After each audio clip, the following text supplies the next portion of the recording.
Salam uşaqlar, bugünkü dərsimiz quantifiers-dır. Quantifiers.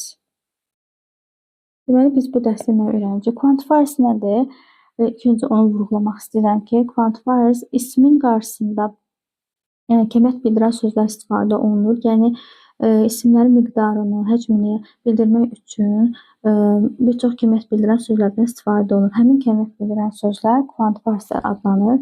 Bunlar məsələn çox, az, xeyli, olduqca bu kimi quantifierslərdən istifadə olunur və həmin sözlərin qarşılıqlarını bu gün öyrənəcəyik və onların tək isimlərlə yoxud cəm isimlərlə işlənməsi, sayıla bilməyən isimlərlə işlənməsi, yəni hansı halda necə işlənir, bu gün bunlara diqqət yetirəcəyik. İlk öncə cəm isimlərlə hansı quantifierslər işlənir, onlara baxaq. Many, few, a few. Daha sonra bunların müqayisə dərəcəsi sifət kimi işləndikdə də eyni rolda olur. Yəni, sifətin müqayisə, məsələn, few, a few quantifiersdir, yəni çox deməkdir, many də çoxu deməkdir.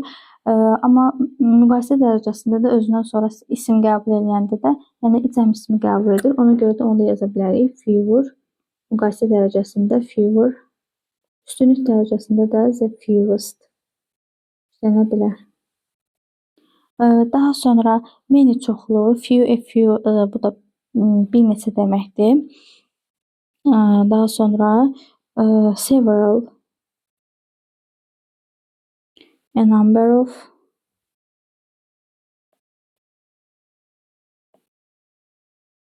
a number of article olaraq article həm də the article ilə işlənir. Sadəcə bunların bir fərqi var, onu deyəcəm indi. A number of, the number of. Bu deməli quantifierslardan sonra həmişə cəm isim gəlir. Cəm isim. Yəni bunu unutmuruq ki, bunlardan sonra həmişə cəm isim gəlir. Sayıla bilməyən isim gələ bilməz. Sayılmayan isim gəlməz. Tək isim də gələ bilməz. Yalnız cəm isim gəlməlidir. Many çoxlu mənasını verir. Few bir neçə dedik. Few ilə a few-nun sadəcə bir fərqi var ki, deməli fərqi nədir? Article-la belə yadda saxlayın ki, article-la işlənəndə müsbət mənada işlənir. Few article-sız işlənəndə isə daha mənfi mənada işlənir. Yəni bu zaman o bir cümlə deyək, məsələn, mən yalnız deyiləm deyirəm, tutaq ki, I am not lonely. Mən yalnız deyiləm. Bu zaman mənim bir neçə dostum olacaq da, düzdürmü?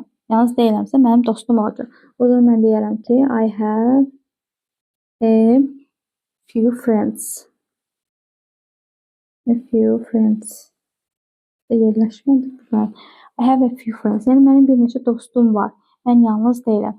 Bu zaman müsbət mənada olan, o bir neçə də olsa, yəni birdən çox, bir qədər də varsa, bu zaman mən a few istifadə edəcəm. Amma mənfi mənada mən yalnızam, mənim heç dostum yoxdur. Bu zaman yəni çox az, demək olar ki, yox dərəcəsindədir. Bu zaman few-nu işlədəcək. Yəni bu little-dan birazdan qeyd edəcəm. Little-la a little-da da eynidir. Yəni article varsa, nəsə varsa, yəni bu zaman müsbət mənada nəsə varsa, o zaman article-ını işlədəcəyik. Amma ümumiyyətlə yox dərəcəsindədirsə, bu zaman biz few-nu istifadə edəcəyik. Yəni mən deyirəm ki, I am lonely. I am lonely. Mən yalnızam. Mənim bir neçə dostum yoxdur. Mənim ümumiyyətlə dostum yoxdur. I have few friends. Few friends. Gördüyünüz kimi biz burada few-nu işlətdik. Burada isə that's a few, burada isə few-nu işlətdik. Yəni bunlara diqqət yetirməliyik. Yəni few ilə few-nun fərqləri testlərimizdə qarşınıza çıxır. Ona görə ilk əvvəl verilən cümləni tərcümə edib oradan mənasını müsbət və yaxud da mənfi olduğuna fikir verəcəyik. Daha sonra növbəti cümlədə üzr istəyirəm. Növbəti cümlədə isə hansını qoyacağımıza bu zaman qərar verəcəyik ki, əgər müsbət mənada mən birinci cümləmizdə deyim, mən yalnız deyiləm. Mənim bir neçə dostum var. O zaman dostum var ki, yalnız deyiləm də, o zaman few qoyacağam. Amma mənfi mənalı bir cümlə olarsa, o zaman mən few işlədəcəm. Amma eyni qaydayla hər ikisində cəm isim gəlir. Severaldan sonra da həmişə cəm isim burada bir neçə mənasını verir. A number of, the number of da miqdarını, sayını göstərmək üçün istifadə olunur. Məsələn, bir neçə kimi də tərcümə oluna bilər. Bir neçə şəhərlər və yaxud da şəhərlərin sayını da deyə bilərik. Sadəcə fərqləri nədir? Bunu deyirəm, bu qaydanı da yadda saxlayaq qeyd olaraq. Enam tərəfdən sonra hər ikisində də cəm isim gəlir. Sadəcə xəbərləri fərqlidir. Və bir də bu qaydanı deyək ki, many-dir, few-dur, a few-dur. Bunlardan sonra cəm isim həmişə cəm xəbər gəlir. Enam tərəfə çıxmaq şərti ilə. Cəm isim, cəm xəbər gələcək. Cəm xəbər. Yəni mübtəda xəbər uzlaşması hər zaman gözlənilir. Əgər mübtəda cəmdədirsə, xəbər də cəmdə olacaq. Təhdidsə, xəbər də təhdə olacaq. Təbii ki, bunlardan sonra gələn ismi, yəni biz ona görə mübtədamızda, yəni həmin isim mübtəda rolunu oynayır. Amma the number of da bu şərti qaydaya uyğun bu tabe deyil. Deməli, a number of-dan sonra dedik ki, cəm isim gəlir. Və tək fərqi sadəcə budur. Cəm isim, cəm xəbər olacaq. Cəm xəbər.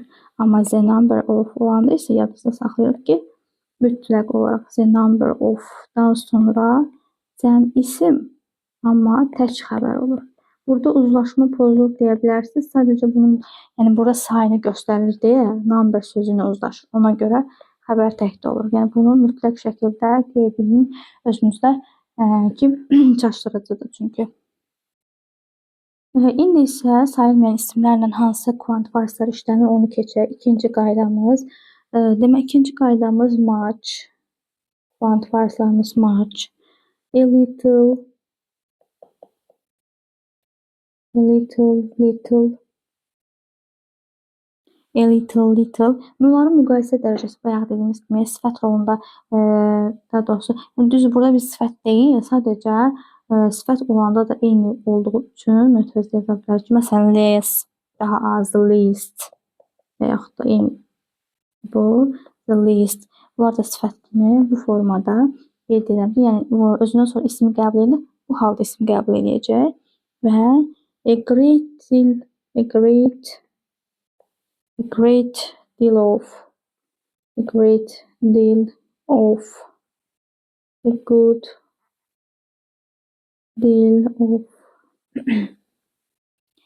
Çoxlu miqdarda deməkdir. Tərcüməni deyəcəm. An amount of, the amount of. Eyni şey olduğu üçün artiklın dəyişməsinə görə sadəcə bir yerdə yazacağım. Amount of. Deməli, bu kvant varslardan sonra much deməli çoxlu deməkdir. A little az deməkdir. A great deal of, a good deal of bu da çoxlu miqdarda deməkdir. An amount of, the amount of isə bu da sayını bildirmək üçün istifadə olunur. Həcmini bildirmək üçün çoxlu mənasında istifadə oluna bilər. Və bu kvant varslardan sonra həmişə bunlar sayılmayan isimlərlə işlənir. Sayılmayan isim. Yəni bu nə deməkdir? Özündən sonra cəm isim gələ bilməz. Sayıla bilən isim gələ bilməz. Olmaz. Sayılan isim olmaz. Yalnız və yalnız sayılmayan isim işlənir. Sayılmayan isim. Mən burada qeyd etmişəm. Sayılmayan isim işlənəcəkdir. Hər zaman belədir ki, sayılmayan isim. Yəni sayılan isimdə, cəm isimdə olmaz. Bu kvant varslarımızı yadınızda saxlayırıq ki, hər zaman sayılmayan isim. İndi üçüncü qayda həm sayılan isimlərlə işlənir, həm də sayılmayan isimlərlə işlənir. Bu kvant varslarımız hansılardır? Onlara diqqət yetirək. Deməli, a lot of-un sinonimi lots of-dur. Bunlar üç də bir-birinə sinonimdir. Bunu necə yazaq? Elə a lot of, lots of, plenty of. Bunlar üçü də çoxlu deməkdir və bir-birini əvəz edir. Həmişə bir-birlərini əvəz edir. Yəni mən testlərdə a lot of qoyduğum yerə lots of da qoya bilərəm, plenty of da qoya bilərəm. Üçünün də tərcüməsi çoxlu deməkdir. A lot of, lots of, plenty of. Yadımızda qalsın ki, üçü də bir-birini əvəz edir və sinonimdir. Yəni mən birini a lot of qoyduğum yerə bu digər ikisini də əvəz edə bilərəm. Daha sonra enough. Təhlükəsiz yazdım. Nə yazaq?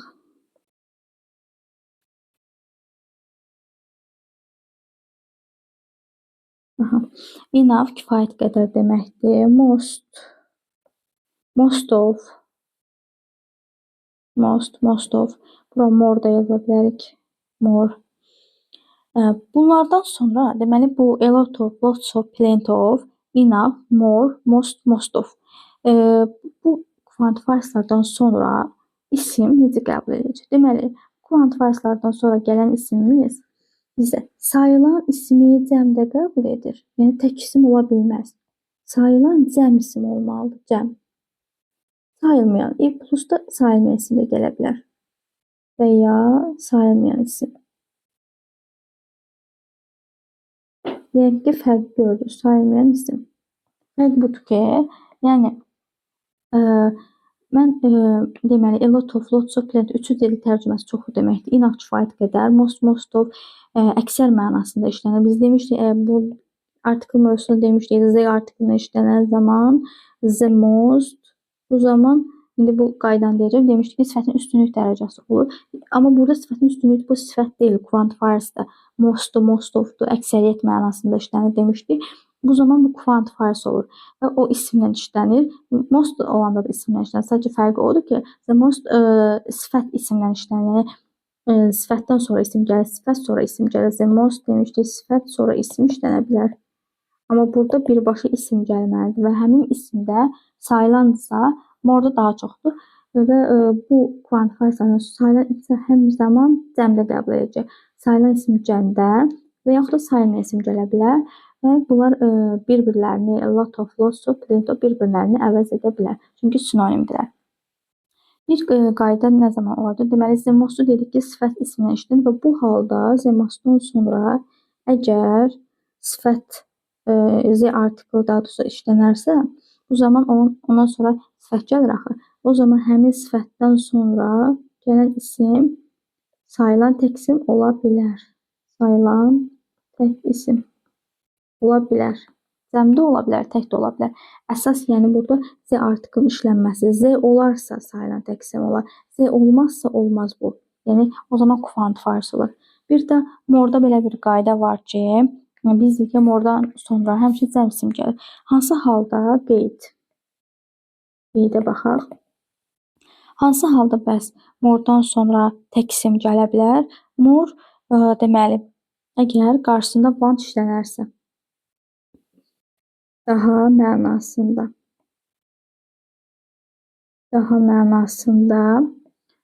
mənası dəyişəcək. Daha bir sual deyirəm məsələn. One more question. One more question. Daha bir sual. Burada artıq one, more'un qarşısında one gəldiyi üçün more'dan sonra bu halda, daha mənasında bu halda yalnız özündən sonra tək isim gələ bilər. Sayılan tək, həmişə belə deyil. Yəni sayılan tək isim də gələ bilər, cəm isim də gələ bilər. Və yaxud da sayılmayan isim də gələ bilər. Yəni hər cür isim. Demək olar ki, daha bir sual, daha doğrusu burada one varsa, üzr istəyirəm, one varsa sayılmayan isim necə gələ bilər? Daha bir sərnişin, daha çox burada sayılan tək isim gələcək. Yox, one varsa biz burada one uzlaşmasına baxırıq. Daha bir sual deyiriksə, daha bir sərnişin, bu zaman sayılan tək isim gələ bilər. Ona görə də bu halda yalnız yadımıza saxlayırıq ki, one more question. Bu zaman sayılan tək isim gələ bilər. Deməli, nə öyrəndik? More'dan sonra quantifiers olarsa sayılan cəm isim gələcək. Eyni ilə digərlərində də sadəcə qeydlərimizə diqqətlə baxaq ki, testlərimizə qarışdırıcı bizim beynimizi qarışdırmasın. More'un qarşısında one işləndiyi halda daha mənasını tərcümə olunur. Bu halda özündən sonra sayılan tək isim gələ bilər. Daha bir sual məsələn və digər hallarda var ki, bu daha mənasında digər birləşmələr şəklində də işlənə bilir. Bu qeydləri də mütləq şəkildə öyrənin. Deməli, more'un hansı, deməli bu quantifiers'lardan hansı ilə işlənə bilər? Birləşmə kimi. Məsələn, a little və yaxud da little more. A little. Yəni, a little da ola bilər, a little da ola bilər. A little'dan sonra, a few more da deyə bilərəm daha mənasında. Deyirəm ki, məsələn, a little more information, daha az informasiya. Any more information, any, some, daha sonra many ilə də hətta belə işlənə bilir, muchla da işlənə bilir. Demək olar çoxu ilə işlənir. Və miqdar sayıları. Hansı bir miqdar sayı ola bilər? Miqdar sayı. Necə ki, one işləndisə, başqa iki başqa sual deyə bilərəm. Daha iki sual deyirəm, istəyirəm. Two more questions. Yəni burada işlənə bilir. Amma elitlə işləyəndə sayılmayan isim də gələ bilər demək ki. Nə öyrəndik? Sayılan tək isim. Burada one-a görə mən sayılan tək isim dedim. Amma a little-la işlədə sayılmayan isim də gələ bilər. Demək ki, a little üstə gəl more. Yəni a little more, a few more, any more, some more, many more, much more. Miqdar sayıdan sonra more. Yəni bu halda more qarşısında bu quantifiers-lər işlənə bilər və bu ismin uzlaşması artıq bu zaman ismin uzlaşması bu more'un qarşısında işlənən bu quantifiers'lara görə təyin olunacaqdır. Nümunə kimi bayaqlar dediyimiz kimi, məsələn, some more demək, some more information. Amma tərcümə olaraq biz burada daha mənasını verəcək. Daha başqa deyirəm ki, daha çox sual bu kimi bu halda işlənəcək. Daha sonra daha mənasını verən bir də else var. Qeyd edə bilin ki, else'dən sonra daha mənasını versə də, yəni biz daha işlətmək istəyirsə more işlədəcəyik. O zaman daha başqa mənasını verən else'dən sonra heç vaxt isim olmaz, isim gəlməz. Gəlməz. İsim də gəlməz, əvəzlikdə gəlməz, əvəzlik mövzusuna keçəcəyik. Else'dən sonra isim işlənməz. Deməli, başqa bir qeydi isə vurğulayım ki, enough-da deməli belə bir qayda var ki, biz else-ni vurğuladıqsa, enough-da deməliyik ki, enough-ın işlənmə qaydası sifət mövzusunda, zərf mövzusuna keçəcək, amma yenə də bilmək üçün testlərimizdə qarşımıza çıxacaq ki, enough isimdən əvvəl və yaxud da sonra kimi verilə bilər və yaxud da sifət və zərfin, yəni ismin necə işlənməsi, ismin əvvəl gəlir yoxsa sonra gəlir, sifət və zərfdən necə işlənir, bunlara baxaq. Deməli, enough isimlərin qarşısında işlənir. Yadımızda qalsın ki, enough kifayət qədər deməkdir. Enough məsələn mani. Kifayət qədər bu.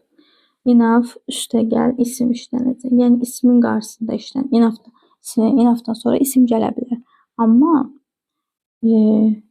sifət və zərfin sonra gələcəkdir enough. Sifət, zərf üstə gəl enough olacaq. Yəni enough money deyin. Bir söz öyrənsəz daha yaxşı yadda qalacaq. Enough luggage. Amma good enough, well enough. Burada isə sifət və zərf. Yəni isim yox da sifət və zərf olmasına baxacaq. Əgər enough deməli isimlə işlənirsə, enoughdan sonra isim gələcək. Yəni ismin qarşısında işlənir. Sifət və zərfdən isə sonra gələcəkdir. Bu mütləq həmişə belə olur. Amma bir halda ki, məsələn, enoughla ismin arasında sifət daxil ola bilər, o başqadır. Məsələn, enough. Yəni bu zaman yenə də isimlə uzlaşır da, yəni sifətlə uzlaşmır. Enough üstə gəl, sifət üstə gəl isim. Bu halda deyə bilmərik ki, məsələn, sifətdən sonra gələcək. Burada enough isimlə uzlaşacaq, sifətlə uzlaşmasa da sifət araya daxil olub. Məsələn, kifayət qədər dadlı yemək. Enough, delicious, juice. Yemək deməyək, məsələn, enough kifayət qədər dadlı olsun yemək. Enough delicious meal. Bu kimi işlənəcəkdir. Bir də kiçik bir qeydi vurğulamaq istəyirəm ki, indi bu biz dedik ki, bu quantifiers'lardan sonra isim gəlir, yəni isimlərlə işlənirlər. Bəs bunların bəziləri var ki, zərf kimi işlənə bilir. Yəni quantifiers'lar zərf kimi işlənərək feildən sonra gəlir. Bu zaman isim qəbul etməyəcəklər. Yəni bunlar hansıları gəlin baxaq. A lot, baxın, a lot zərfdir, yəni çox mənasını verir, amma ofsuz işlənir. Yəni ofsuz işlənərsə zərf olacaqdır. Daha sonra much. Bu da feildən sonra işlənə bilər zərf kimi. Daha sonra a little. A lot, much, a little, little. Daha sonra enough. More. More, a lot, much, a little, little, enough, more. Bu cəmiyyət bildirən sözlər. Burada bir dənə a lot of fərqlidir. Yerdə qalanlar eynidir. A lot, bunlar zərf kimi. Yəni zərf olacaqdır. Zərf kimi işlənir və zərf kimi işlənə bilir. Zərf kimi də işlənmək nədir? İşlənir. Bu da o deməkdir ki, yəni isimsiz işlənə bilir bu halda feildən sonra gəlir. Yəni qarşısında feil yazaq. O zaman feil üstə gəl. Bunlar feildən sonra bu sözlər gələ bilər. Burada zaman zərf kimi işlənir. Yəni artıq bundan sonra isim gəlməyə ehtiyac yoxdur. Bundan sonra artıq isim gəlmir. İsimsiz işlənir. Zərf kimi işlənərsə isimsiz işlənir. Qeydi də unutmuruq. Bir də deməli little-la bağlı kiçik bir qeydi vurğulamaq istəyirəm. Qeyd. Little biz dedik ki, sayıla bilməyən little, little sayıla bilməyən isimlərlə işlənir. Amma balaca mənasında sifət kimi işlənə bilir. Little sifət kimi balaca mənasında. Balaca, kiçik. Balaca mənasında sifət kimi işlənir. Sifət kimi işlənir. Sifət kimi işlənir. Bu zaman nə baş verəcək? Balaca mənasında sifət kimi işlənəndə özündən sonra sayıla bilən tək isim gələ bilər. Yəni biz burada nəyə baxmalıyıq? Cümlədəki mənasına. Cümlədəki cümləni tərcümə edib, yəni onun quantifiers olduğunu, yaxud da ki, balaca mənasında sifətkar rolunda olduğunu təyin etməliyik. Əgər o balaca mənasında işlənibsə, balaca, kiçik, bu zaman o sifət kimi işlənir. Bu zaman özündən sonra sayıla bilən tək isim gələcəkdir. Sayıla bilən tək isim gəldiyi halda qarşısında article işlənəcək. Yəni bu şəkildə olar. A little sayılan tək isim gələcək bu zaman. Qeyd edək. Sayılan tək isim. Çünki article tək isimlə uzlaşır. Ona görə də a little gəlirsə, deməli balaca mənası sayılan tək isim gələcək. Boş little da işlənə bilər. Balaca uşaqlar deyə bilərəm. Bu zaman balaca uşaqlar deyəndə cəm isim gələcəkdir. Çünki cəm isimdən də article işlənmir. Bu qeydi yadımızda saxlayırıq ki, həmişəman belədir. İndi isə keçək. Bəzi zərflər var ki, onlar kömək bildirən sözlərlə işlənir. Bu zərflərin işləmə zərflərin hansıları ilə işlənir, onlara diqqət yetirək. Deməli, so zərfi, so elə belə deməkdir. Amma bu deməli zərf, so elə belə zərfi hansılar ki, ən yaxşı yadda saxlamaq olur, budur ki, article qarşısında article olmayan kömək bildirən sözlərlə işlənəcək. Məsələn, so many, so much, so few. Gördüyünüz kimi, məsələn, a few deyir ya, amma so ilə işlənməyəcək. So little, yəni da a little işlənməyəcək. Yəni, qarşısında article olmayan hansılar quantifierslarımız varsa, onları so ilə işlədərək biz isimlərlə işlədə bilərik. Yəni, so elə belə zərfdir. So-dan sonra onu qeyd etmədim ki, so zərfdir özü. Zərf olduğu olanda biz bilirik ki, zərfdən sonra sifət işlənir. Sifətin qarşısında zərf işlənir. Zərfdən sonra da heç isim gəlməz. İsim gəlmədiyi üçün, yəni o halda işlənər ki, zərf, sifət, sonra isim gəlsin. Yəni birbaşa heç isim gəlmir. So ümumiyyətlə isimsiz işlənir. Yəni so zərf olduğu üçün so-dan sonra heç vaxt isim gəlməz. Yalnız isim gəlməz. Hansı halda isim gələ bilər? So bu kəmiyyət bildirən sözlərlə gələrsə. Yəni much, many, few, little işlənərsə, bu halda özündən sonra isim gələcək və ismin işlənməsi artıq bu halda isim gələcək. Ümumi olaraq isim yazır. Çünki hər bir isimdən bilirik ki, artıq bu kəmiyyət bildirən sözlərə görə uzlaşacaq. Many ilə sayılan cəm isim, much ilə sayılmayan isim, few ilə sayılan cəm isim gələcək, little ilə sayılmayan isim. Bu şəkildə. Yalnız bu halda so much, so many, so few, so little olarsa isimlər işlənəcəkdir. Özündən sonra xəbərdə o şəkildə uzlaşacaqdır. Bir də to. Zərflərdən so, to, very'yə baxacaq. Məsələn, to da çox deməkdir zərf mənasında və bu zamanda ondan da sonra heç vaxt isim gəlməz. Bunu da qeyd edək. Heç vaxt isim işlənməyəcəkdir. Daha sonra saç deməli əvəzliyinə baxaq. Saç əvəzliyindən sonra hansı deməli kəmiyyət sözü işlənəcək? Yalnız və yalnız article olan a lot of. Saç a lot of üstə gəl isim işlənəcək. Təbii ki, burada cəm isim və yaxud da sayılmayan isim işlənəcəkdir. Cəm isim veya sayılmayan isim. Sayılmayan isim işlənəcəkdir. Deməli, son dediyi saçda yalnız saç a lot of e artiklı olan saç a lot of düzdür. A little da var, a few da var. Onları da işlədə bilərik. Amma ən çox saç a lot of-la işlənir. Testlərdə düşən qarşımıza çıxan budur. Yəni saç much deyə bilmərəm. Saç many deyə bilmərəm. Saç few deyə bilmərəm. Yəni mən uşaqlara bu yolu deyirəm, daha yaxşı həyata qarşı hansılar ki, qarşısında e artiklı yox, onlarla işlənmir. Saç a lot of, saç a few, saç a little doğrudur. Saç a lot of-dan sonra cəm isim, sayılmayan isim gələcəkdir. Və saçdan sonra bir də isim tək işlənərsə, ümumiyyətlə article, yəni necədir? A little saçın sonra isim gələ bilər. Yəni birbaşa isim gələ bilər. Kəmiyyət bildirən sözsüz. Bu zaman isim gələrsə, onun qarşısında a little işlənəcəkdir. Balaca mənasında. Yalnız balaca mənasında. Yalnız yadınızda saxlayın ki, ismək balaca mənasında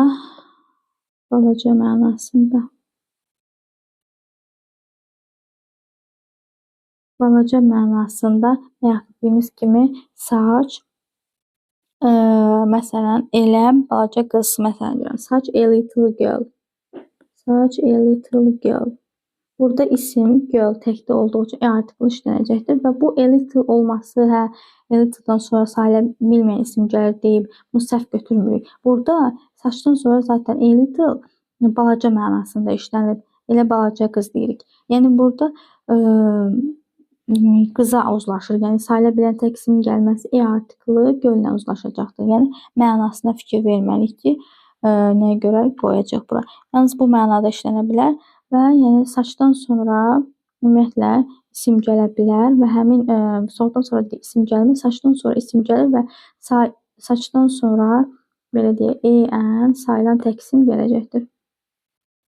Və yaxud da gələ biləcək cəm isim. Əlbəttə ki, o zaman artikl işlənməyəcək. Cəm isim.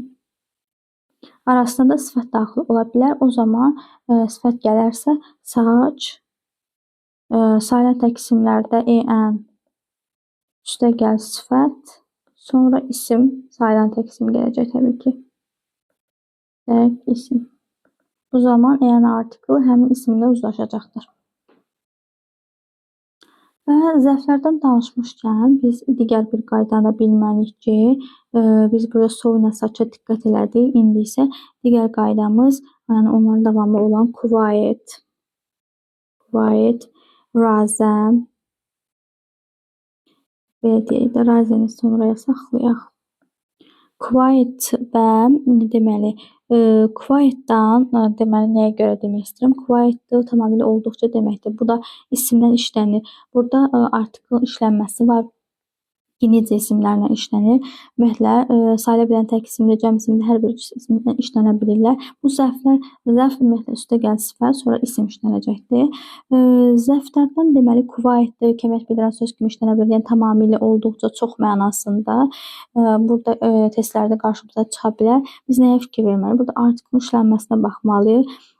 Quiet-dan sonra, ümumiyyətlə artikl quiet-dan sonra işlənəcəkdir. Very-dən əvvəl işlənəcəkdir. Very-dən deməli razədə isə həm əvvəl, həm sonra işlənə bilər. Very-dir, fəalidir. Deməli quiet-dan sonra işlənəcək artiklı. En artiklı. Artikl üstəgəl sifət, üstəgəl isim. Bu halda işlənəcək. Bu artikl mövzusunda da izah etmişdik. Sadəcə burada da kəmiyyət bildirən sözlərin içərisində işləndiyi üçün demək istəyirəm. Quiet-dan sonra işlənəcək artikl. Very-dən əvvəl işlənəcək. Yoxsa en olmayacaq. Bizdə təbii ki, burada a very. Çünki vız səsi samit səsdir. Very, sifət, isim. İsimimiz də təbii ki, sayılan isim olacaq. Sayılan tək isim. Artikl sadəcə həmişə sayılan tək isimlərlə işlənir. Burada aiddir. Sonra burada gördüğümüz kimi very'dən əvvəl işlənir. Bura aiddir very, fairly və pretty. Hər birinin tərcüməsi də olduqca çox deməkdir. Bu qaydanı unutmuruq. Bu zaman very, fairly, pretty. Bunlardan əvvəl işlənəcək article və sifət sonra isim işlənir. Silent isim. Quiet'dan sonra işlənəcək yəni article. Razı da isə həm əvvəl, həm sonra işlənəcək. Razı da çox olduqca deməkdir. Hər ikisi də doğrudur. Razı da yəni razı. Sifət isim. İsim sayılandı deyil. Hər təkrar yazmıram. İsim. Razı. Article'ımız və razı sifət isim.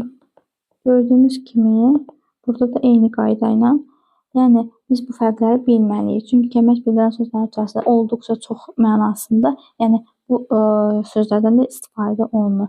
Ona görə də quiet'dan sonra yadımıza saxlayırıq ki, yəni article quiet'dan sonra işlənir. Very, fairly, pretty'dən əvvəl, razıdan isə həm əvvəl, həm sonra işlənə bilər.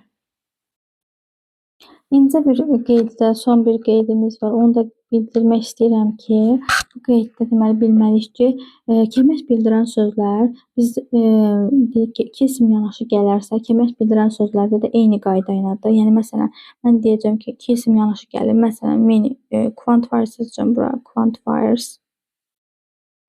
Üstə gəl, iki ismin yanaşı gəlməsi var burada. İsim üstə gəl isim.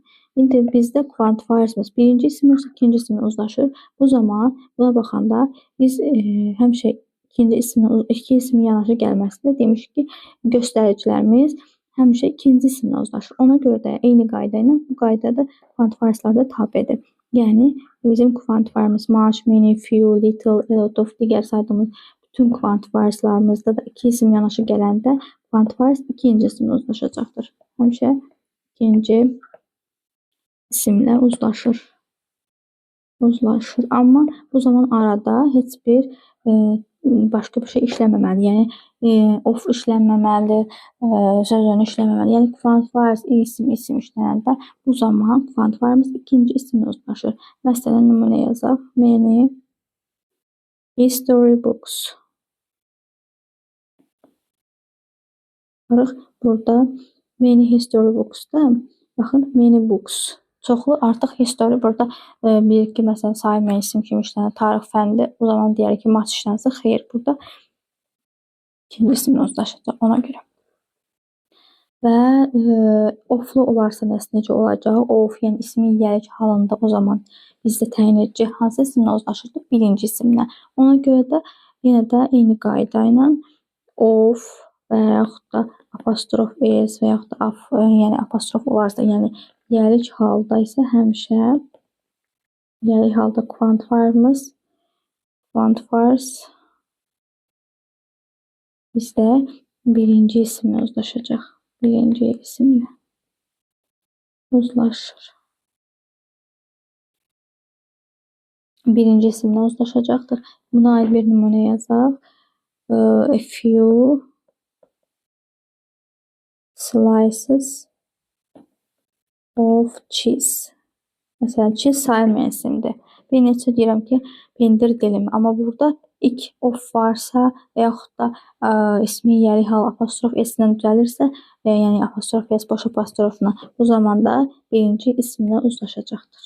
Bu qədər.